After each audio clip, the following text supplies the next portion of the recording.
Hello students, in this video we will study about transcription in eukaryote. Now, in eukaryote the transcription is more complex process as comparison to prokaryote. So, in eukaryote it is a complex process.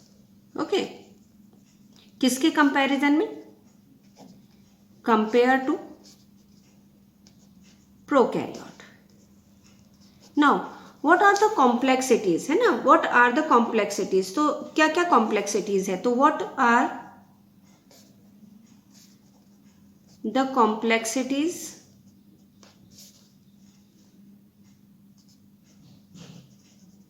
in the transcription of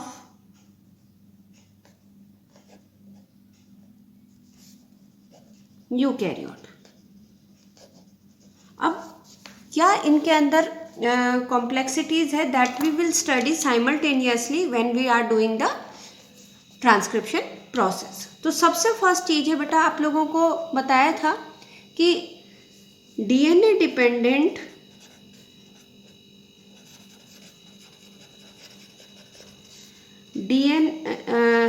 RNA polymerase enzyme is required for transcription, that you all know. DNA dependent RNA polymerase is required, and we had already studied that in the prokaryote only single DNA dependent RNA polymerase enzyme can synthesize all the three types of RNA, that is the rRNA, tRNA as well as mRNA. But in the eukaryote it is not so. So in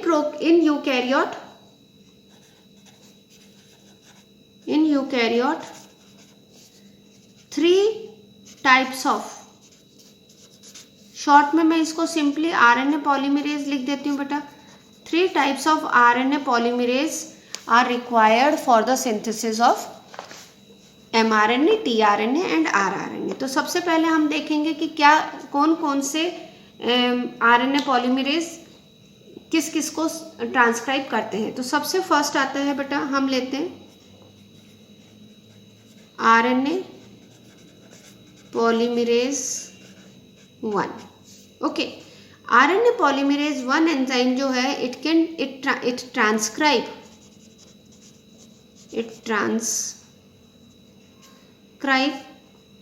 ribosomal RNA. Okay, क्या transcribe कर रहा है बेटा? Ribosomal RNA. अब जो ribosomal RNA होते हैं ना, उसकी डिफरेंट यूनिट्स होती हैं. तो वो कौन कौन सी यूनिट हैं? तो that is it transcribe 28S, it can transcribe 18S as well as it can transcribe 5.8S RNA. ये तीनों यूनिट्स को ट्रांसक्राइब कौन करता है बेटा? RNA polymerase. अब यूजुअली ये वाला क्वेश्चन नीट में आया हुआ है बेटा कि RNA पॉलीमरेज 1 कौन से RNA को ट्रांसक्राइब करते हैं. तो सिंपली हम लोगों को rRNA याद रहता है, लेकिन यूजुअली हम ये भूल जाते हैं कि 20S, 18S और 5.8S. यहाँ पे S क्या है बेटा? तो राइबोसोम्स जो होते हैं वो हम कहते हैं 2 टाइप के राइबोसोम्स है, 70S और 70S और 80S राइबोसोम हो गए. तो अब जो हम लोग कहते हैं 70S और 80S राइबोसोम, तो उनके वेरियस सब यूनिट्स होती हैं. जैसे 70S की होती है बेटा, तो ये S यहाँ पे स्वेडबर्ग यूनिट है. ओके, यहाँ पे क्या है बेटा? ये स्वेडबर्ग यूनिट है. तो ये स्वेडबर्ग यूनिट जो होती है, अगर हम इसको देखें 28S, 18S और 5S, याद रखने का बहुत सिंपल सा तरीका है. लास्ट में पहले 888 लगा दो, फिर आप जो नंबर है उसका हाफ करते जाओ. तो अगर मैं ये 8 को हटा देती हूँ तो ये 20 नंबर है, 20 का हाफ क्या हो जाएगा? 10. तो ये 10 हो गया बेटा, और 10 का हाफ क्या हो जाएगा? 5. तो सिंपली 8, 8, 8, तो एज इट इज़ ये 20 की जगह 10 आ जाएगा, 10 और इसकी जगह 10 का हाफ क्या हो जाएगा? 5. तो simply this is only for the keep in mind, यानी कि आपका सिर्फ एक याद रखने का तरीका है. तो RNA polymerase 1 can transcribe ribosomal RNA. Next we are coming on to the second RNA, that is RNA polymerase 2. तो second is RNA polymerase 2। RNA polymerase 2 बेटा जो है it can synthesise HNRNA। HNRNA का फुल फॉर्म होता है बेटा heterogeneous nuclear RNA। Heterogeneous nuclear RNA कह सकते हैं बेटा, या फिर हम इसको कह सकते हैं कि it is a precursor of mRNA। इसका क्या मीनिंग है? हम सिंपली अगर क्लास में बताओ और हम सिंपली बात करें तो RNA polymerase 2 can synthesise mRNA। लेकिन बेटा mRNA जब RNA सिंथेसिस होता है डायरेक्ट, उस टाइम में सीधा वो mRNA नहीं बनता। That you will study in the this later stage of this video only. Then I will explain you कि what is the difference between the mRNA as well as the heterogeneous nuclear RNA. Though it is heterogeneous nuclear RNA will give rise to mRNA। ठीक है। Third हो जाता है बेटा RNA polymerase 3।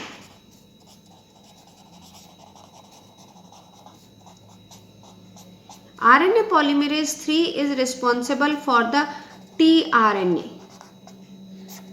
3 T for 3, T for tRNA। Simply to learn this, अपने दिमाग में रखने के लिए आपको सिर्फ ये याद रखना है।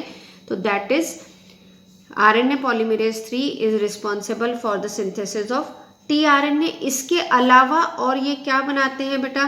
That is 5S ribosomal RNA। 5S ribosomal RNA। एक तो ये था 5.8S ribosomal RNA, 18S ribosomal RNA, 28 ribosomal RNA। यानी राइबोसोमल RNA बनाने के लिए RNA पॉलीमरेज 1 की भी ज़रूरत पड़ती है बेटा और RNA पॉलीमरेज 3 की भी ज़रूरत पड़ती है। एक तो ये हो गया बेटा जिसको हम कहते हैं 5S rRNA, और एक हम कहते हैं SNRNA। What does it mean? SNRNA का फुल फॉर्म है small nuclear RNA। Got it? तो ये पहली कॉम्प्लेक्सिटी है। क्या कॉम्प्लेक्सिटी? फर्स्ट कॉम्प्लेक्सिटी है कि that there are 3 different type of the RNA polymerase enzyme which can synthesise the different type of RNA। जबकि प्रोकैरियोट में वो सिंप्लिसिटी था, 1 RNA polymerase can synthesise all the types of RNAs। Okay, ये तो ये हो गए बेटा। अब हम लोग आते हैं कि हाउ द ट्रांसक्रिप्शन अकर, कि ट्रांसक्रिप्शन कैसे होता है बेटा। तो ट्रांसक्रिप्शन कैसे होता है उसको अंडरस्टैंड करने के लिए मैंने आप लोगों को पहले भी बताया था कि DNA जो होता है उसके अंदर एक साइड होता है 5', एक साइड 3' और 5'। एंड अगर मैं इसको कोडिंग स्ट्रैंड बोलती हूँ तो the promoter is attached eight the 5' of the coding strand.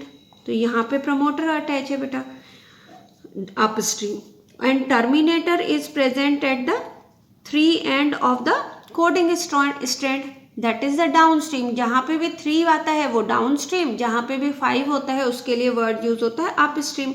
So the promoter जहाँ पे अटैच है तो वहाँ से ट्रांसक्रिप्शन स्टार्ट होगा। ठीक है, यानी initiation of transcription will start from here, यहाँ से स्टार्ट होगा and this strand will act as a template strand. Okay, और यहाँ आके वो क्या हो जाएगा? टर्मिनेट हो जाएगा। तो सिंपली ट्रांसक्रिप्शन प्रोसेस 3 स्टेप्स में होगा बेटा। तो ट्रांसक्रिप्शन में हम कहें कितने स्टेप्स में हो रहा है? तो transcription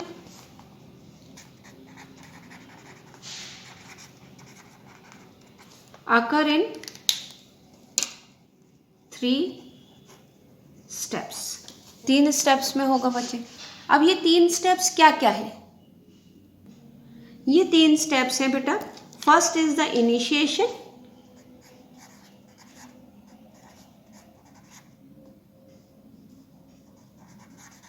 initiation, second is elongation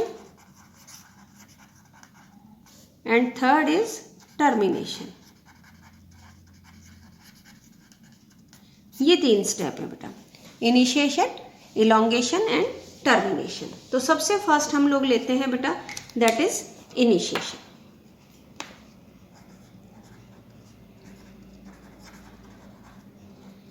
initiation तो हमने बताया था बेटा प्रोकैरियोट के अंदर कि आरएनए पॉलीमरेज एंजाइम जो होता है that neither initiate nor terminate the polymerization और नाइदर इनिशिएट और nor terminalization of the transcription process. तो सेम चीज DNA dependent RNA polymerase enzyme can neither initiate initiation nor it मतलब can neither initiate the transcription nor it terminate the transcription. So initiation करने के लिए बेटा अब इसके अंदर प्राइमर की जरूरत नहीं है, तो सबसे पहले चीज हुआ no RNA primer is required.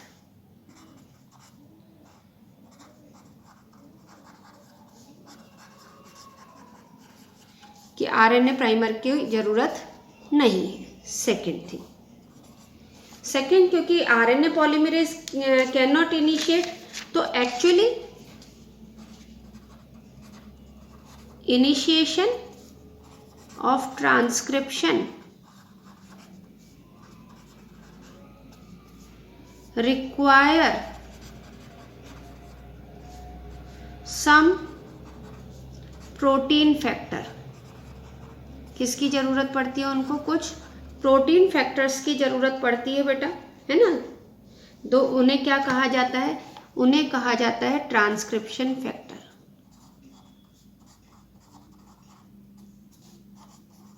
और ये ट्रांसक्रिप्शन फैक्टर्स जो होते हैं वो इनिशिएट करते हैं, ठीक है। तो आरएनए पॉलीमरेज कहाँ से इनिशिएट होएगा बेटा? जहाँ पर 3 एंड होगा of the template strand. Template strand का 3 एंड होगा, ठीक है। Yesterday only, means in the previous video only, I told you that RNA polymerase can cause a opening of the DNA double helix as well as the polymerization। तो initiation के लिए initiation protein जो हो गया, protein factor जिसे transcription factor कहते हैं, उसने इनिशिएशन किया। Then we come on to the next thing is the elongation. तो नाउ ट्रांसक्रिप्शन जो होता है बेटा किस पर बेस्ड है? Based on the principle of complementarity। Principle of complementarity क्या होता है बेटा? कि एडेनिन अगर है इधर स्ट्रैंड पर, जैसे सपोज ये टेम्पलेट स्ट्रैंड है और ये टेम्पलेट स्ट्रैंड का 3 एंड है और ये 5 एंड है।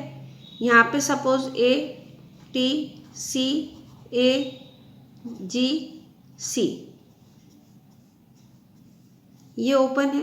तो आरएनए स्ट्रैंड्स जो आएगा बेटा, तो वो जो आरएनए स्ट्रैंड बनेगा that RNA strand will having adenine के अपोजिट थाइमिन आना चाहिए। तो थाइमिन नहीं आकर के यूरासिल, यहाँ एडेनिन गुआनिन, यहाँ पे फिर यूरासिल, साइटोसिन गुआनिन, यहाँ फिर यूरासिल, और ये end 5 prime end this end will be the 3 prime. तो this is how the RNA will synthesized, ठीक है। तो ये अभी इनके बीच में बॉन्ड नहीं बनेंगे बेटा, क्योंकि ये डबल स्ट्रैंडेड नहीं बनने हैं। This is the template strand of DNA, template strand, and this is the RNA which is transcribe. तो this is the elongation takes place, okay. और इलोंगेशन के लिए अगर एमआरएनए बन रहा है यानी कि एचएनआरएनए बन रहा है, तो आरएनए पॉलीमरेज 2 एंजाइम यूज होगा। इफ इट इज टीआरएनए तो then RNA polymerase T for 3, तो 3 आरएनए पॉलीमरेज 3 एंजाइम यूज होगा। और if it is the ribosomal RNA then the RNA polymerase 1 use होगा। उसके बाद में नेक्स्ट जो प्रोसेस आता है that is called as termination. तो termination means once the RNA polymerase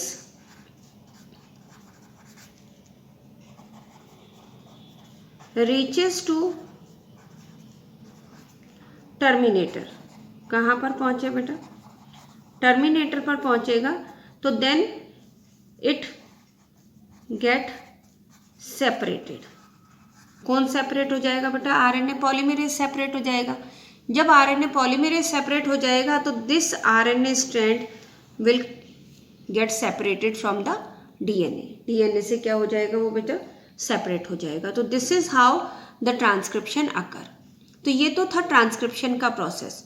हम जो स्टार्टिंग में कर रहे थे कि what are the complexities present in the transcription of the eukaryote.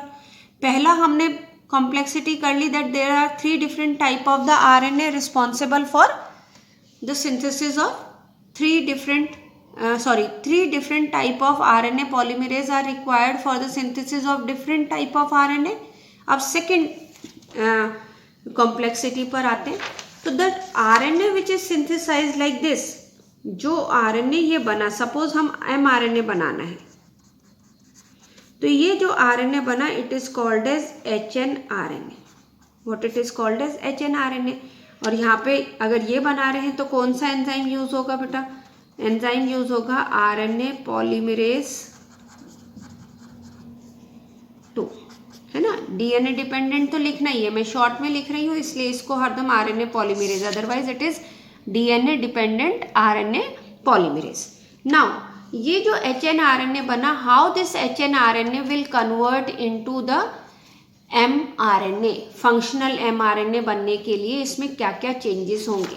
तो next we are coming on to that what are the changes occur for the formation of mRNA, functional mRNA। तो now this is called as, कि हम ये कह दें कि जो nascent RNA है, नेसेंट RNA, या जिसको हम कहते हैं primary transcript.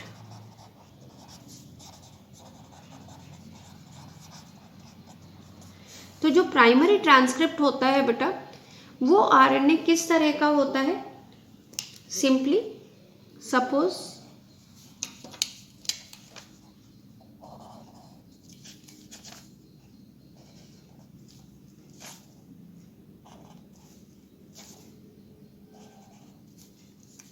There are alternatively, ये इस तरह का सपोज HNRNA बना। अब this is called as primary transcript और HNRNA, ठीक है।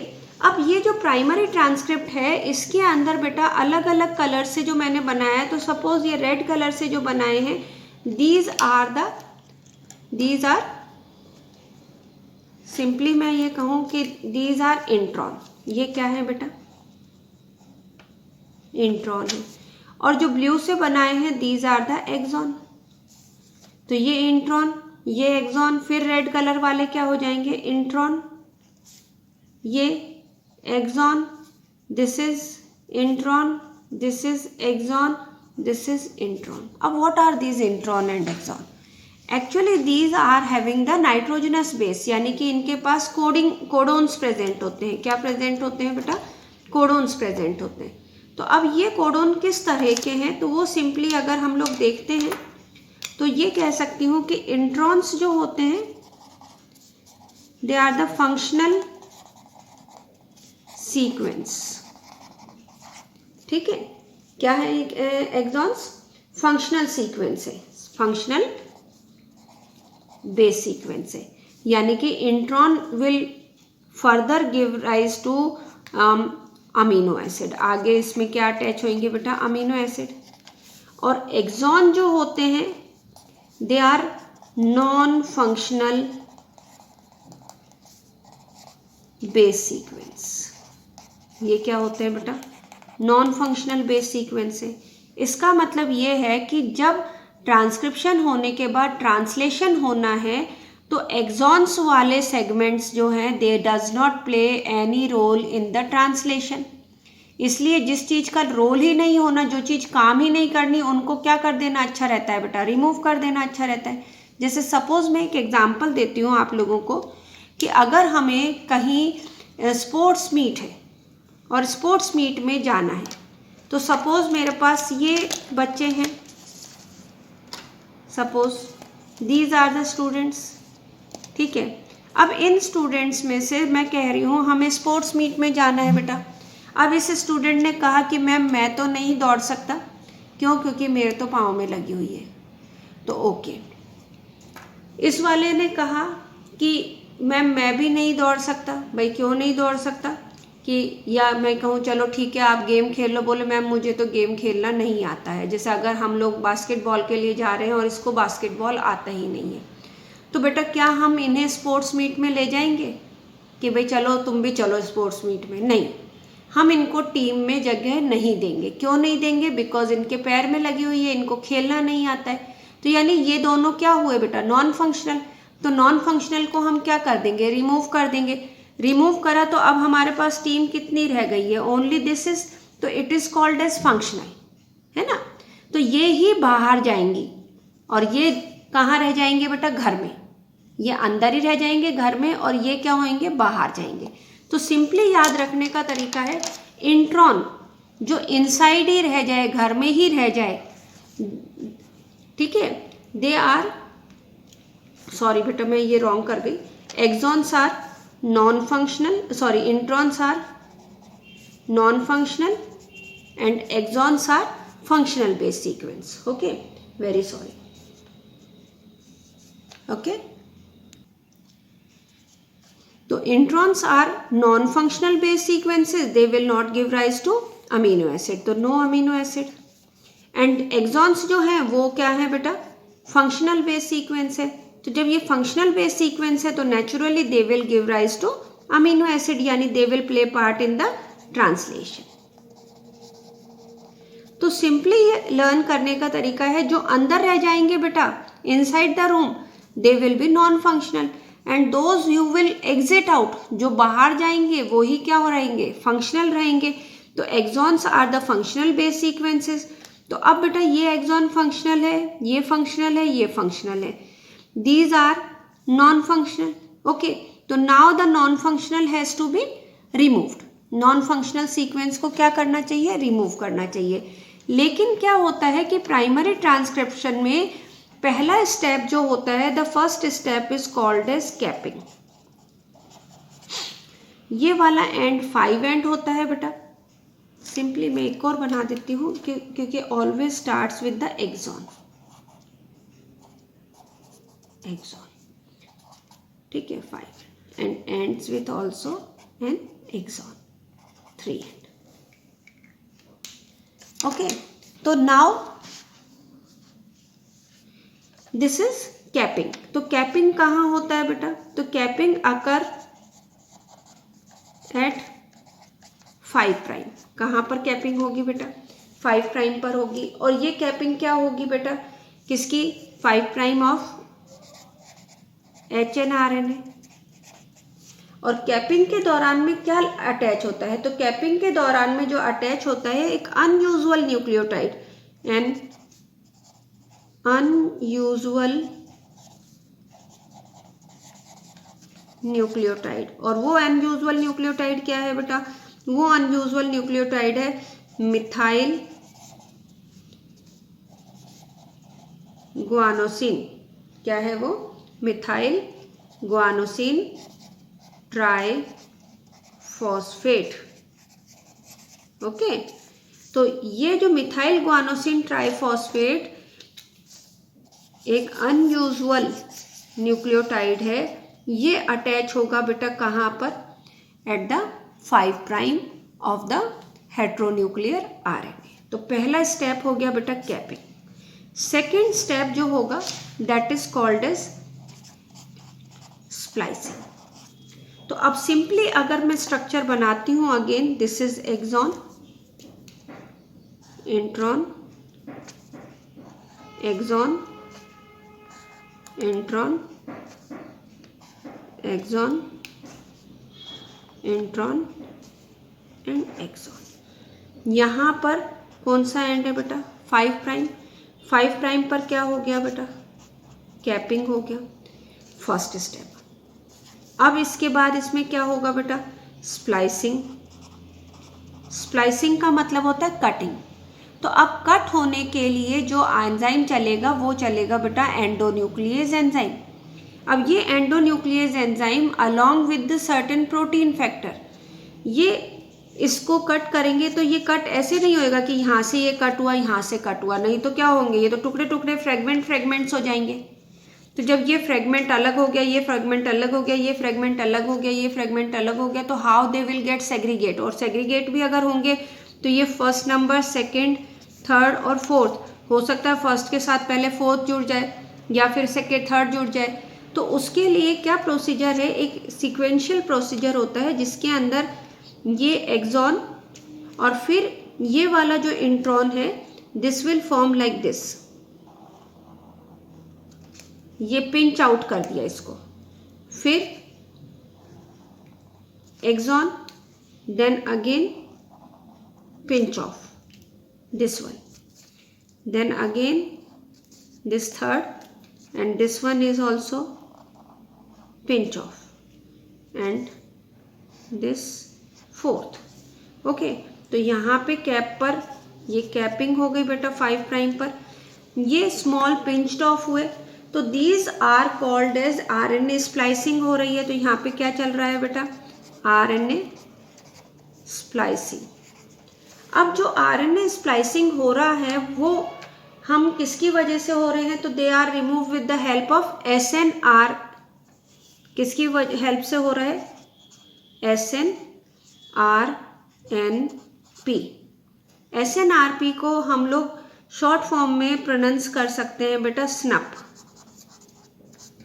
ठीक है, स्नप। अब ये यानी कि स्मॉल न्यूक्लियर आरएनए पॉलीमरेज, तो ये इस तरह से ये इसको स्नप रह रहा है, यानी कि इसको क्या करेगा बेटा, स्प्लाइसिंग करेगा। तो स्प्लाइसिंग करेगा तो एक्चुअली जो स्प्लाइसोसोम बनते हैं, स्प्लाइसोसोम किससे बनते हैं, तो spliceosome is formed by the SN small nuclear RNA, ठीक है, plus 80 types of protein, 80 types of protein combinedly form the spliceosome, and these spliceosomes are formed, और ये spliceosome later on separated, and these fragments of the axon get attached by the ligase enzyme। यानी अब ये आपस में जुड़ जाएंगे, कहाँ पे बेटा, ये 1 2 3, ठीक है, 1 2 3 4 जुड़ गए बेटा। यहाँ पे कैपिंग है 5 प्राइम पर, ये सारे एक्सॉन्स जुड़ गए, और ये अल्टीमेटली यहाँ पे जो ऐड हुए हैं वो किससे ऐड हुए हैं बेटा, by the help of ligase enzyme. Okay, अब क्या होगा, थर्ड स्टेप होगा बेटा टेलिंग। और टेलिंग जब होगा तो टेलिंग होगी इसके अंदर, यहाँ पे कैपिंग 5 प्राइम पर, टेलिंग कहाँ होगी बेटा, टेलिंग होगी एट द 3 प्राइम पर होगी। और क्या अटैच होगा बेटा, अटैच होगा एडिनाइलेट रेजिड्यू। एडिनाइलेट रेजिड्यू का मतलब है पॉली ए, 200 से लेके 300, 200 to 300 एडिनिन्स आर अटैच्ड। तो यहाँ पे हम कहते हैं पॉली ए इस तरह से अटैच हो जाएगा, कौन से प्राइम पर बेटा, 3 प्राइम पर, ठीक है। और ये टेम्पलेट इंडिपेंडेंट मैनर में प्रेजेंट होगा। तो now this RNA is called as mRNA। जबकि जो बिगनिंग में ये नेसेंट आरएनए बना था जिसके अंदर एक्सॉन इंट्रॉन, कोई कैपिंग नहीं थी, कोई टेलिंग नहीं थी, इस एनआरएनए को क्या कहा जाता था, इस आरएनए को क्या कहा जाता था, HNRNA, हेट्रोजीनस न्यूक्लियर आरएनए, या फिर प्रिकर्सर ऑफ mRNA। तो this is how the mRNA is synthesised. Okay, thank you.